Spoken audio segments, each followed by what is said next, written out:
Y are you still suffering? Why are we suffering?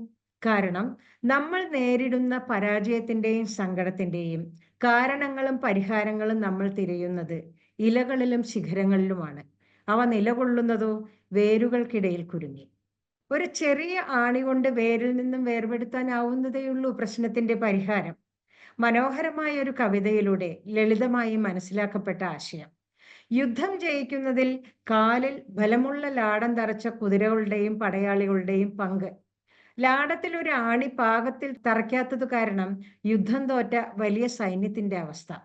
നമ്മുടെ ജീവിതത്തിലേക്കൊന്ന് കണ്ണോടിക്കുമ്പോൾ ചിലപ്പോൾ തോന്നാറില്ലേ, ഒരു സൈന്യം പോലെ നിരനിരയായി വരുന്ന അനുഭവങ്ങൾ, പ്രശ്നങ്ങൾ. സൈന്യത്തെ കണ്ട് ഇനി ഭയപ്പെടേണ്ട കാര്യമില്ല. നമ്മുടെ മനസ്സാകുന്ന കുതിര ഏറ്റവും ഉചിതമായ ആണികളാൽ അതിവിദഗ്ധമായി ഉറപ്പിച്ച ലാടം ധരിച്ച് നമ്മോടൊപ്പം നടന്നാൽ നമുക്ക് നേരിടാം അനുഭവങ്ങളെ ശാന്തമായി. വിജയം ഉറപ്പിക്കാം.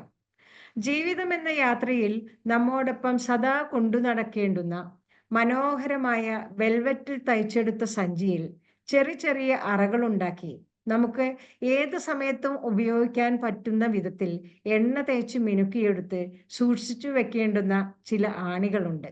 ഗുണങ്ങൾ: കൃത്യനിഷ്ഠ, തുറന്ന മനസ്സ്, പ്രതിരോധശേഷി, വൃത്തി, സഹായ മനസ്ഥിതി, നന്ദി, ശുഭാപ്തി വിശ്വാസം, ക്ഷമ, ശ്രദ്ധ, എളിമ, സാമാന്യ ബുദ്ധി, പ്രവൃത്തിപരമായ ഇഷ്ടം, ശാന്തത, ശരിയായ ആശയവിനിമയം ചെയ്യാനുള്ള കഴിവ്, ഇവയൊക്കെ യുക്തിപൂർവം ഉപയോഗിക്കണം. അനാവശ്യമായി കലവില കൂട്ടുന്നതുമുണ്ട് നമ്മുടെ ആണിശേഖരത്തിൽ. തറയ്ക്കുന്നിടത്ത് വിള്ളലുകൾ സൃഷ്ടിക്കുന്ന ആണികൾ എത്ര എടുത്തു മാറ്റിയാലും വീണ്ടും കയറി വരും. ഉടനെ എറിഞ്ഞുകളയേണ്ടവ: അഹങ്കാരം, അഹംഭാവം, പ്രതികാര മനോഭാവം, ദുർവാശി, പിശുക്ക്, ധൂർത്ത്, മടി, ശാഠ്യം, അശ്രദ്ധ, അസ്ഥിരത, അതിശയോക്തിത്വം, തൊട്ടാവാടിത്തം. ഇവ നമ്മുടെ മനസ്സിന്റെ സ്ഥിരതയെ ചഞ്ചലപ്പെടുത്തുന്ന, നമ്മൾ സൃഷ്ടിച്ചെടുക്കുന്ന ഒരു ചങ്ങലയുണ്ട്.